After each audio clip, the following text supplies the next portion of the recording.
Just reflecting on what happened on Tuesday, Atleti, of course, booking a place in the next round of the Champions League with a 3-1 victory away against Porto in Portugal. But the manner of their victory will once again not win them many friends, in particular, Mr. Steve Nicol.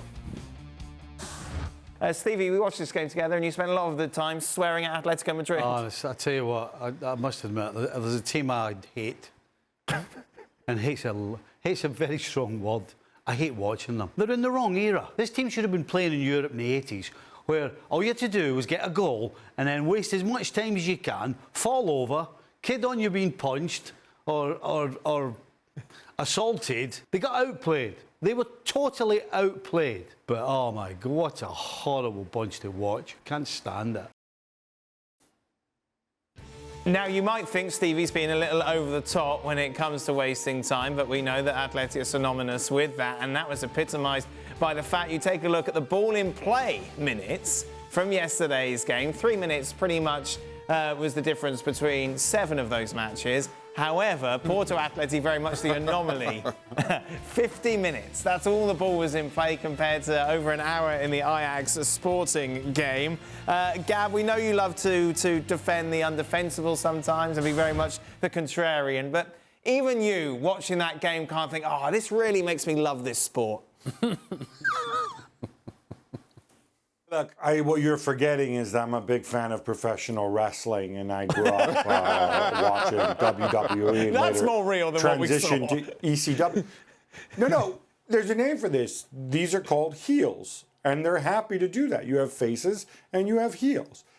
They're the baddies of the piece, and they go out and they say, by any means necessary, we're going to do this. They used to do it primarily with obviously the staunch defending and the cholismo and the garra and all that other stuff. In this game, in this environment, it turned into something else. And, you know, you said it. Porto outplayed them, and they felt this is the only way we're going to go and get this done and advance to the next round. And, yeah, interesting. Stevie says, like, it does feel like a bit of a throwback to those famous intercontinental cup ties when, you know, the champions of Europe and South America would face each other back in the day, well, before my time, but I did read about them. It felt a little bit like that. And this isn't a side that's on a shoestring budget, you know, have to do this to get through. They've spent a lot of money over the years to produce this. Yeah, but identity. This is not new. This is who they are, and this is who Diego Simeone is. And it's against his nature to have this team just knock the ball around. Let's be open. Let's play. Let's really showcase all of our talent out on the field. Yeah, here you go. You have it. I can have it. I can dribble. No, you dribble. Oh, look at us. No. He looks at his team, and he doesn't care what you think, what Stevie thinks, what Gab thinks. It doesn't care. He says to himself, how are we going to win this game? And that's all I want to do. And how is this team going to respond to the things that I ask them to do? And it's this with emotion. It is with identity. It is with the self-belief that we've done this in the past and we've won. Now, this playing thing that you guys want us to do, we haven't won doing that. So I don't believe that we can do that. I don't trust it enough to now say to this team, just go ahead and play. No. I trust, if I'm Diego Simeone, this is why he's saying to himself, and this is why he's saying to his team, doing this, we can advance. Doing the other stuff, I'm not so sure. So I'm going to go with the stuff that I know, and the stuff that I know is going to get us through. And in the end, he did. Gab?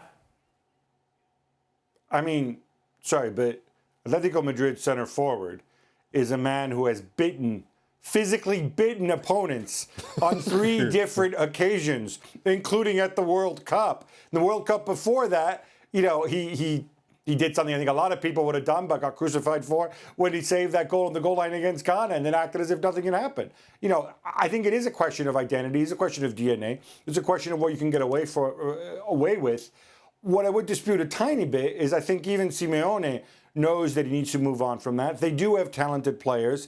And I think there's been times when they've tried to do that. You know, when they've played 3 forwards, when they have been more open and taken chances, it didn't always work out for them. And I think certainly that game in Porto was not the game in which to go and be open if you're Atletico. This Atletico right now, with the run of games that you've had, beaten last minute at Mallorca, because you were open and you went to try to win the game and then you give up a goal on the counter. So I'm not going to fault Simeone for that.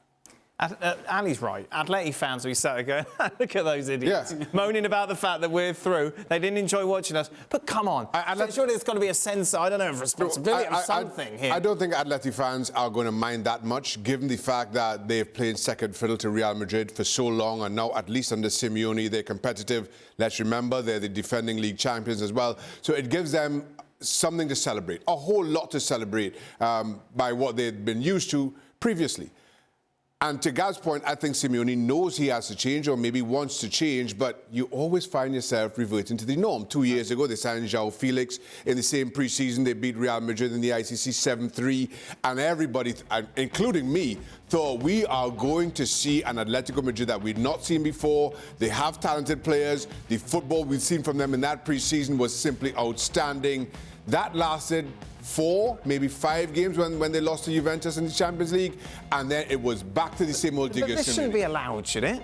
Well, 40 minutes of a match where there's nothing happening. You say it shouldn't be allowed, but I'm not sure how you don't allow it. You know, that's just Atletico Madrid using the rules of the game to do what's best for them. And again, their only focus is what their fans think, not what we do. They're not trying to make any more fans. They've got it's as good as it's going to get for them. In moments of truth, right?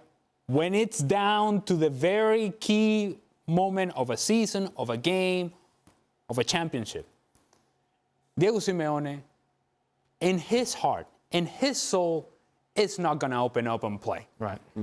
His strength and the strength of his team is going to be emotion. Do you care as a player? Do you just care about winning? I care about winning. That's it? I care about winning. You don't care about the manner. You don't care about the throwing yourself on the floor, the red cards, everything that we saw yesterday. Let me put it to you this way. If, before Diego Simeone, my team was a mid-table team that every once in a while would get a couple of good results here and there. A forgotten side. Yeah, Europa League here and there, maybe a Copa del Rey, I don't know, but not truly competitive. Then this guy arrives. And he asked me to go and run through the wall time and time again. And the first couple times I'm thinking, I don't really want to run through the wall. But in running through the wall, we end up winning. I'm saying, put that wall up again. I'm going through that wall because it shows me that I can win. And in winning, oh, by the way, guess what happens? It's a better contract for me. It's more money for the team. It's more resources available to everybody. Winning, everybody enjoys winning, even if it means sacrificing in a way that doesn't make you comfortable as a player, but you learn to live with it, because in the end, we all play this game. At that level, we all play this game for a reason. That's to win. That's the thing that gets you off the bed. It's to win. It's competition, and you want to win. And you're going to do whatever is necessary in order to win, even if that means pushing you to a limit that you may not be comfortable with. Well, thank you very much for watching ESPN on YouTube. For more sports highlights and analysis, be sure to download the ESPN app. And for live streaming, premium content, and let's not forget as well, ESPN FC 7 days a week. Subscribe to ESPN Plus.